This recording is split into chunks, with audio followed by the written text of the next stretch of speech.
doang. Cukup kalau cuma disimpan tanpa dikelola, ujung-ujungnya kalah sama inflasi. Makanya sekarang banyak orang beralih ke fintech.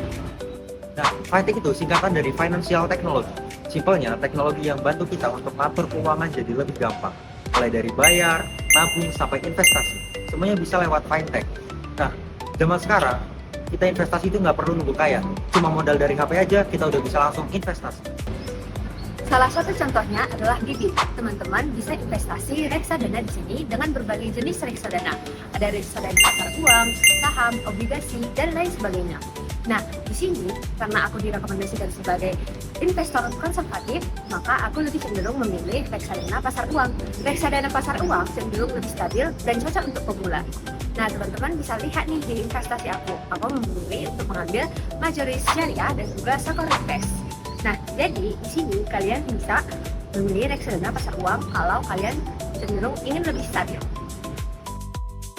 1 minggu setelah kami melakukan tag video, yang sebelumnya total tabungan kami adalah Rp35.033, kini mengalami peningkatan menjadi Rp35.056, di mana imbal hasil yang kami kini dapatkan adalah 0,16%, yaitu dengan keuntungan Rp56.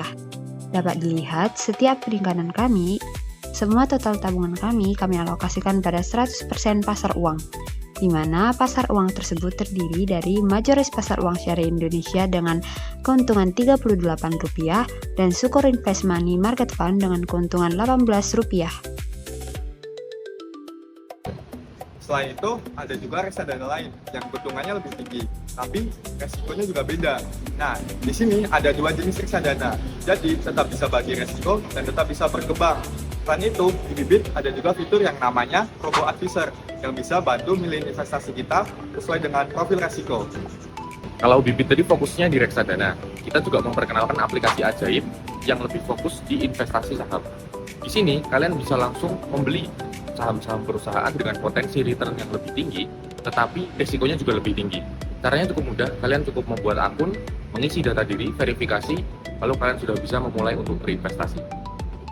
Nah, pada portofolio yang ada di layar atas ini, kami dari kelompok 5 itu sudah membeli saham MPPA dan Goto, dan juga ada reksadana campuran, yang dimana pada saat screenshot ini diambil, saham MPPA itu sedang mengalami penurunan sekitar 22,64% atau sekitar Rp2.400.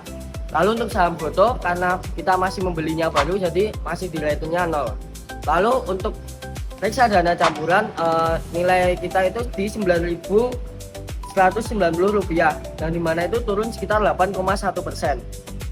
Nah, kondisi seperti ini adalah hal yang wajar saat menjadi investor. Nah, dari contoh portofolio ini tuh kita bisa melihat bahwa investasi itu memiliki potensi dan juga resiko. Maka dari itu kita perlu memahami resiko tersebut. Setelah 1 minggu kami tag video, kami melihat lagi perkembangan portofolio saham kami Dajaib, yang dimana total asetnya itu Rp24.867. Nah, tapi aset total asetnya itu masih minus Rp733 atau 2,86%. Lalu untuk saham MPPA itu totalnya 10.400, yang awalnya itu diinvestasikan itu 10.600, ini itu masih minus Rp200. Untuk saham Gotonya masih sama, ratenya masih 0%. Nah, untuk reksadananya itu awalnya 10.000, namun saat ini minus Rp533 atau 5,33%.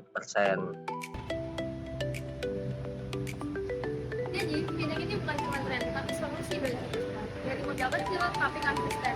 Karena zaman sekarang, cari duit doang itu nggak cukup, tapi harus pintar ngelolanya.